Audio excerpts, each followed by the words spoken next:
Bonjour mesdames et messieurs, bienvenue dans ce Flash Info. Le président Alassane Ouattara a regagné Abidjan hier soir après avoir pris part dimanche en France aux côtés de 70 autres chefs d'État et de gouvernement à la commémoration du centenaire de l'armistice de 1918 et à la première édition du Forum de Paris sur la paix. Le chef de l'État a été accueilli à sa descente d'avion par le vice-président Daniel Kablan-Duncan et plusieurs membres du gouvernement.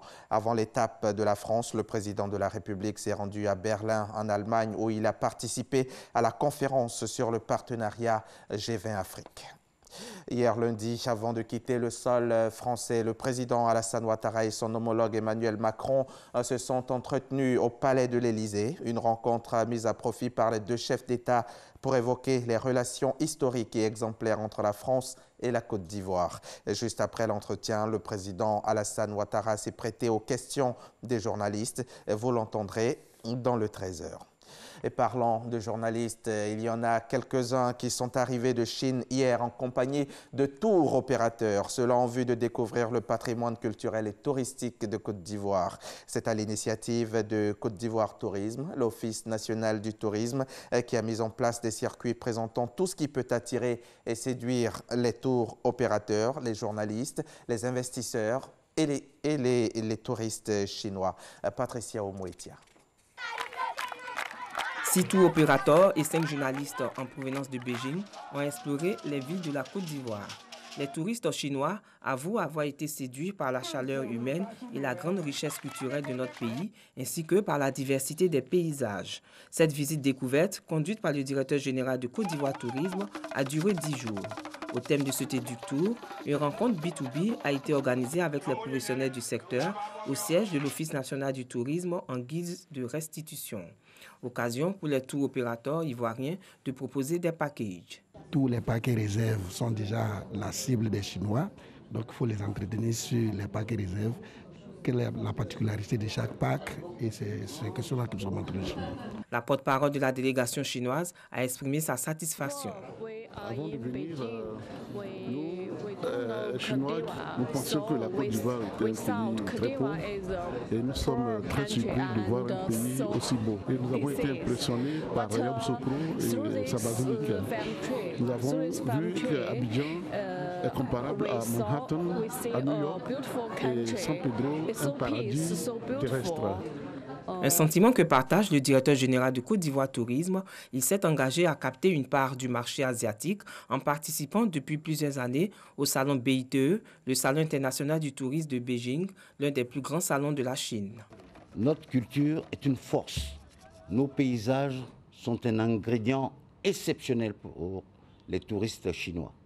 Et quand nous faisons ce métier, c'est surtout l'émotion, les sensations nouvelles. C'est ce qui fait la spécificité de notre destination.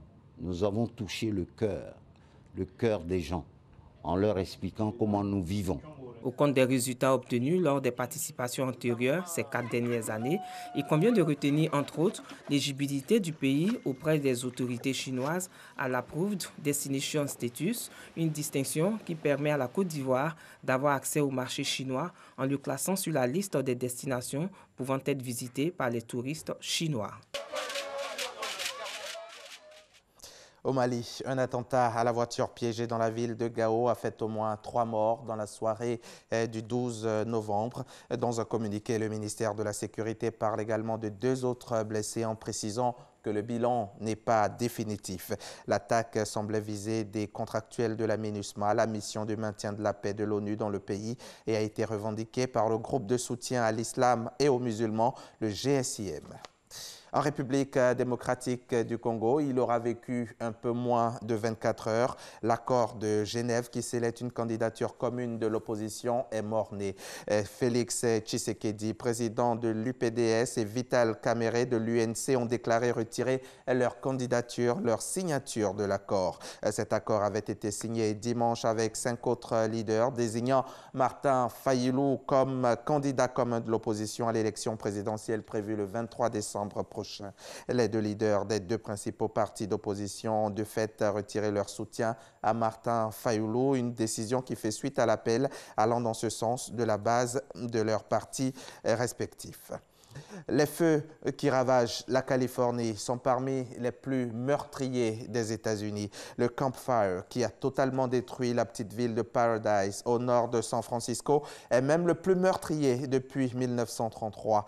Selon un bilan provisoire, au moins 42 personnes sont mortes dans les flammes, un chiffre qui s'alourdit chaque jour. De leur côté, les pompiers continuent la bataille. Le feu est désormais contenu à 25%. Selon la police, plus de 200 personnes sont encore portées disparues à Paradise. Et c'est la fin de ce flash. À tout à l'heure, 13h.